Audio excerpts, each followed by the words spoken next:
नमस्कार दोस्तों, to the point में आपका स्वागत है। आज की इस वीडियो में हम फर्स्ट पेपर की फर्स्ट यूनिट को बहुत ही शॉर्ट में कवर करेंगे। एक्चुअली इसको हम ऑब्जेक्टिव पर्सपेक्टिव से कवर करेंगे, क्योंकि अभी तक आपका कंफर्म नहीं था कि पेपर ऑब्जेक्टिव होंगे या सब्जेक्टिव, इसीलिए इसको हम सब्जेक्टिव बेस पर पढ़ रहे थे। लेकिन अब कंफर्म हो गया है कि पेपर ऑब्जेक्टिव ही होंगे। तो ऑब्जेक्टिव के लिए आपको कैसे पढ़ना है, ये आपको आइडिया इस वीडियो में मिल जाएगा। और इसमें हम पूरी फर्स्ट यूनिट को शॉर्ट में कवर करेंगे, जिसमें सबसे पहले बात करेंगे एजुकेशन इन वैदिक पीरियड, यानी कि वैदिक काल में शिक्षा। इसके बाद देखेंगे बौद्ध काल में शिक्षा, और सबसे लास्ट में देखेंगे मध्यकाल या मुस्लिम काल में शिक्षा। तो चलिए बिना देरी के शुरू करते हैं आज की इस वीडियो को। सबसे पहले देखते हैं एजुकेशन इन वैदिक पीरियड, वैदिक काल में शिक्षा। अब देखो, सबसे आपका एक इम्पोर्टेंट क्वेश्चन बनता है, चाहे वो वैदिक काल हो, चाहे वो बौद्ध काल हो या मध्यकाल हो, कि इनका जो टाइम पीरियड है, समय सीमा क्या है। इससे आपका एक क्वेश्चन जरूर बन जाता है। तो वैदिक काल का टाइम पीरियड है 2500 ईसा पूर्व से 500 ईसा पूर्व। ये आपको ध्यान रखना है कि इसमें ईसा पूर्व है, ठीक है। 2500 ईसा पूर्व से 500 ईसा पूर्व, और ये समय सीमा लगभग है। यानी कि आपको जब ऑप्शन ऐसा मिल जाए 2500 ईसा पूर्व से 600 ईसा पूर्व, 500 वाला ना मिले, तो आपको ज़्यादा कंफ्यूज नहीं होना है, 600 वाला लगा देना है, ठीक है। इसके बाद शिक्षा व्यवस्था प्रमुख रूप से वेदों पर आधारित थी। वैदिक कालीन शिक्षा प्रमुख रूप से वेदों पर आधारित थी। मतलब क्या है, आध्यात्मिकता पर विशेष जोर था, ठीक है। वैदिक कालीन शिक्षा व्यवस्था में पाठ्यक्रम दो तरह का था, परा और अपरा, ठीक है। दो तरह की विद्या थी, परा विद्या और अपरा विद्या। पाठ्यक्रम दो तरह का था, परा पाठ्यक्रम या अपरा पाठ्यक्रम। इसमें इंपॉर्टेंट बात क्या है कि आपको ये ध्यान रखना है कि परा का मतलब क्या होता है, ठीक है। परा का मतलब होता है आध्यात्मिक, और अपरा का मतलब होता है सांसारिक या लौकिक। यानी कि जो शिक्षा हम देखते हैं, जो शिक्षा हम ग्रहण करते हैं, वो कैसी है, सिंपली लौकिक शिक्षा, ठीक है, जो हमारे इस जीवन से संबंधित है, जिसमें हम हिंदी गणित जो भी पढ़ते हैं, ठीक है, साइंस वगैरह, तो वो होती है आपकी अपरा शिक्षा, सांसारिक जीवन से संबंधित। नेक्स्ट है शिक्षा का माध्यम। तो वैदिक काल में शिक्षा का माध्यम संस्कृत भाषा थी, ठीक है, एक इम्पोर्टेंट क्वेश्चन है। इसके बाद देखते हैं शिक्षा का स्वरूप।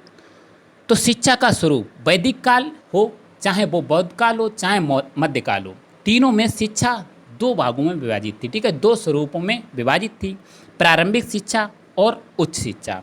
सबसे पहले देखते हैं वैदिक काल में प्रारंभिक शिक्षा।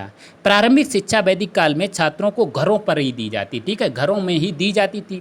और प्रारंभिक शिक्षा की शुरुआत विद्या आरंभ संस्कार द्वारा होती थी, ठीक है। तो ये आपको याद रखना है। उच्च शिक्षा की बात करें तो उच्च शिक्षा गुरुकुलों में दी जाती थी। गुरुकुल का सामान्य अर्थ होता है गुरु का परिवार, ठीक है। तो उच्च शिक्षा गुरुकुलों में दी जाती थी, और उच्च शिक्षा को शुरू करने से पहले बालकों का उपनयन संस्कार होता था। उपनयन संस्कार आपका बहुत ज़्यादा इम्पोर्टेंट है। वैदिक कालीन शिक्षा में आपके तीन संस्कार रहे। शिक्षा शुरू करने के लिए विद्या आरंभ संस्कार, उच्च शिक्षा शुरू करने के लिए उपनयन संस्कार, ठीक है। उच्च शिक्षा की समाप्ति के बाद बालकों का समावर्तन संस्कार होता था गृहस्थ जीवन में प्रवेश करने के लिए। और बौद्ध काल में आपके दो संस्कार हैं, पवज्जा संस्कार और उपसमता संस्कार। मध्यकाल में आपका केवल एक संस्कार है, ठीक है, बिस्मिल्लाह संस्कार, बिस्मिल्लाह खानी रस्म। ये आपको रिलेट करके तीनों समझना है, ठीक है, कि कौन सा संस्कार किस काल में है और वो किस शिक्षा से संबंधित है, यानी कि प्रारंभिक शिक्षा से संबंधित है या उच्च शिक्षा से संबंधित है। तो वैदिक काल में उच्च शिक्षा शुरू करने से पहले बालकों का उपनयन संस्कार होता है। उपनयन का अर्थ क्या होता है, ठीक है, तो उपनयन का अर्थ होता है गुरु के पास ले जाना, गुरु के समीप ले जाना। वैदिक कालीन शिक्षा में आपको ये ध्यान रखना है कि वैदिक काल में शूद्रों का उपनयन संस्कार नहीं होता था, यानी कि शूद्रों को उच्च शिक्षा प्राप्त करने का अधिकार नहीं था।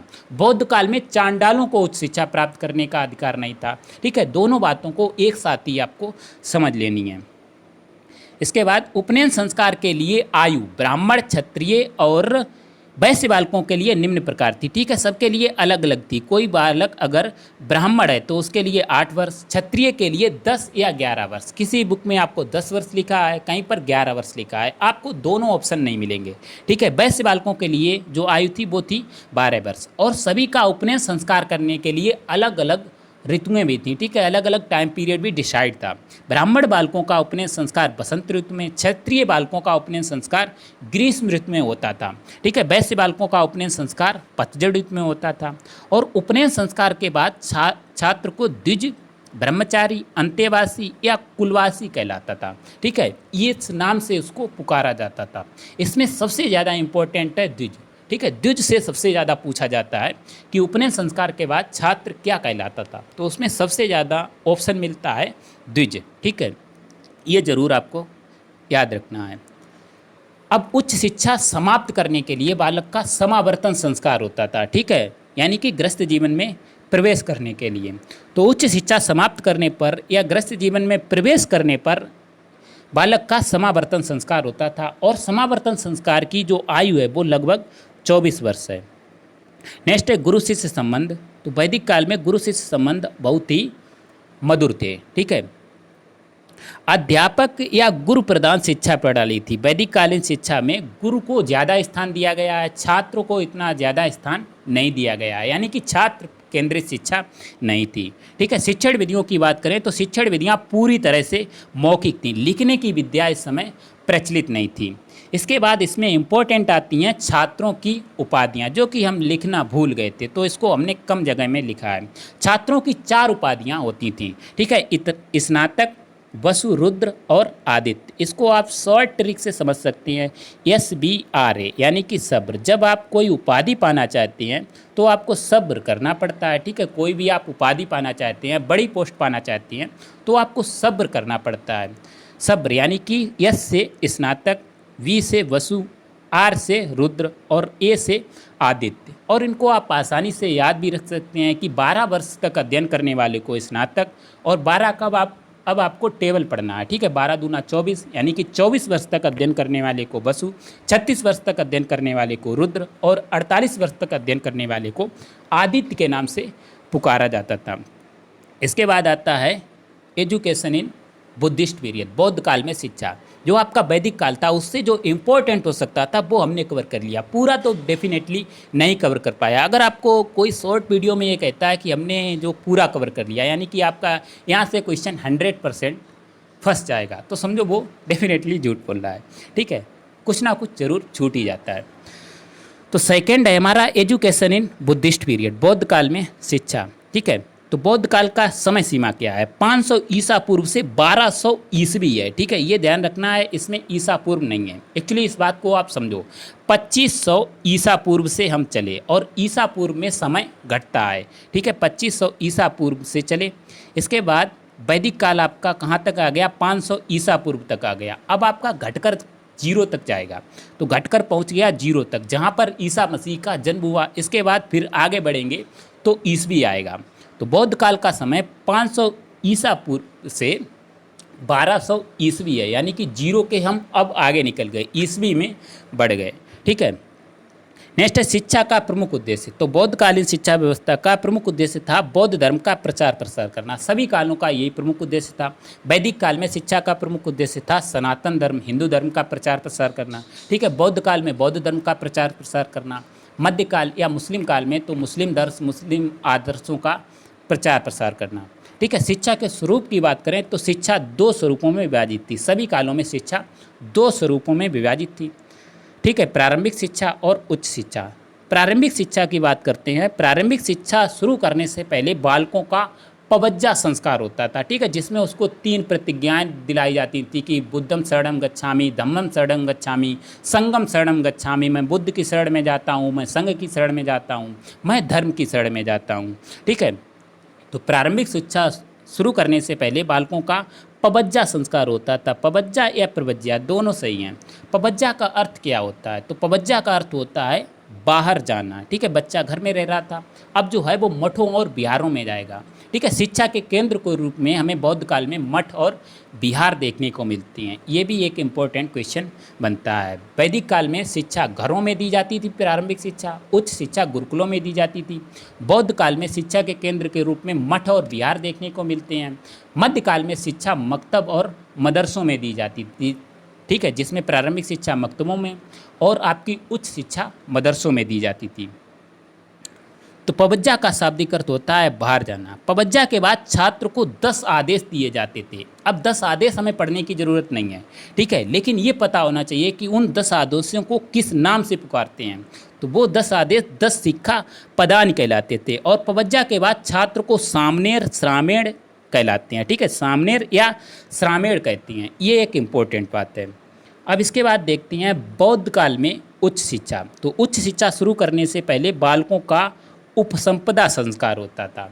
ठीक है, और बौद्ध काल में चांडालों को शिक्षा प्रदान नहीं की जाती थी, यानी कि चांडालों का उपसंपदा संस्कार नहीं होता था। उपसंपदा के बाद छात्र को 8 नियमों के पालन का उपदेश दिया जाता था। शिक्षा के माध्यम की बात करें तो बौद्ध काल में शिक्षा का माध्यम पाली भाषा थी। ठीक है, प्रमुख रूप से तो पाली भाषा देखने को मिलती है, लेकिन संस्कृत भाषा भी थी, क्योंकि जो बौद्ध कालीन शिक्षा व्यवस्था है इसने किसी भी शिक्षा व्यवस्था का विरोध नहीं किया। ठीक है, जो वैदिक कालीन शिक्षा व्यवस्था थी जो गुरुकुलों में चल रही थी उसको चलने दिया, लेकिन अपनी शिक्षा प्रणाली शुरू कर दी।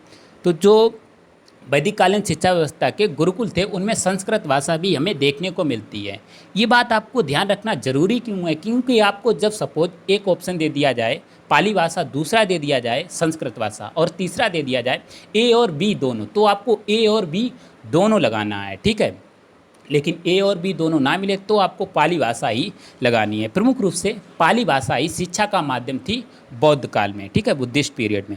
शिक्षण विधियों की बात करें तो बौद्ध काल आते आते लिखने की विद्या प्रचलित हो गई थी, यानी कि शिक्षण विधियाँ मौखिक भी थीं और लिखित भी थी। रटने पर ज़्यादा जोर दिया जाता था। नेक्स्ट है शिक्षा का प्रमुख उद्देश्य। ठीक है, तो शिक्षा का प्रमुख उद्देश्य धर्म का प्रचार प्रसार करना था और निर्वाण की प्राप्ति करना था। ठीक है, बौद्ध धर्म का प्रचार प्रसार करके निर्वाण की प्राप्ति करना।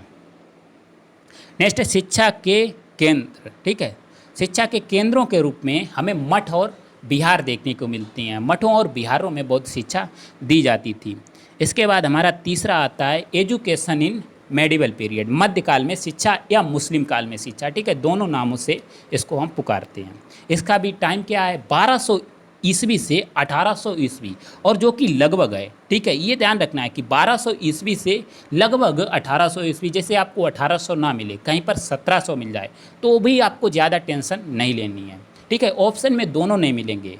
चेंज क्या मिलेगा, कहीं पर वो अगर ज़्यादा चेंज करते हैं, ज़्यादा दिमाग लगाते हैं तो ईस्वी की जगह ईसा पूर्व लिख देंगे भटकाने के लिए। ठीक है, और मध्यकाल में शिक्षा का प्रमुख उद्देश्य था मुस्लिम धर्म, मुस्लिम आदर्शों का प्रचार प्रसार करना। शिक्षा का स्वरूप 2 स्वरूपों में विभाजित थी, प्रारंभिक शिक्षा और उच्च शिक्षा, सभी कालों की तरह। ठीक है, प्रारंभिक शिक्षा की बात करें तो प्रारंभिक शिक्षा मकतबों में दी जाती थी। ठीक है, प्रारंभिक शिक्षा कहाँ पर दी जाती थी ये इम्पोर्टेंट हो जाता है, और मकतब का अर्थ इम्पोर्टेंट हो जाता है कि मकतब किस भाषा के कुतुब शब्द से बना है। ठीक है, जैसे यहाँ पर मकतब अरबी भाषा के कुतुब शब्द से बना है, वो आपसे पूछ लेंगे कि मकतब किस भाषा के कुतुब शब्द से बना है या किस शब्द से बना है। दोनों बातें इंपॉर्टेंट होती हैं। और इसका अर्थ क्या होता है, तो मकतब का अर्थ होता है उसने लिखा, यानी कि जहाँ पर बच्चे को लिखना पढ़ना सिखाया जाता था वो कहलाते थे मकतब। ठीक है, जो कि प्रारंभिक शिक्षा के केंद्र हैं। और प्रारंभिक शिक्षा शुरू करने से पहले बालक का बिस्मिल्लाह संस्कार होता था। ठीक है, बिस्मिल्लाह रस्म होती थी, क्योंकि संस्कार को हम उर्दू में रस्म कहती हैं। बिस्मिल्लाह संस्कार या बिस्मिल्लाह खानी संस्कार, दोनों नाम हैं इसके। और बिस्मिल्लाह संस्कार होने के लिए बालक की आयु जो निर्धारित थी 4 वर्ष 4 माह 4 दिन। ठीक है, वेरी इंपॉर्टेंट। नेक्स्ट आते हैं उच्च शिक्षा। तो उच्च शिक्षा में कोई संस्कार नहीं होता था और उच्च शिक्षा मध्यकाल में मदरसों में दी जाती थी। मदरसा अरबी भाषा के दरस शब्द से बना है, जिसका अर्थ होता है भाषण देना। ठीक है, किस शब्द से बना है, इसका अर्थ क्या होता है, ये दोनों बातें आपको याद रखनी है। और उच्च शिक्षा शुरू करने से पहले मध्यकाल में कोई संस्कार नहीं होता था। मध्यकाल में केवल एक संस्कार है। ठीक है, कौन सा है आपका, बिस्मिल्लाह संस्कार। वैदिक काल में 3 संस्कार हैं। विद्या शुरू करने के लिए विद्या आरंभ संस्कार, यानी कि प्रारंभिक शिक्षा के लिए, उच्च शिक्षा के लिए उपनयन संस्कार, और उच्च शिक्षा समाप्ति के लिए गृहस्थ जीवन में प्रवेश करने के लिए जो आपका समावर्तन संस्कार। ठीक है, बौद्ध काल में 2 संस्कार हैं, पवज्जा संस्कार और उपसंपदा संस्कार। प्रारंभिक शिक्षा के लिए पवज्जा संस्कार और उच्च शिक्षा के लिए उपसंपदा संस्कार।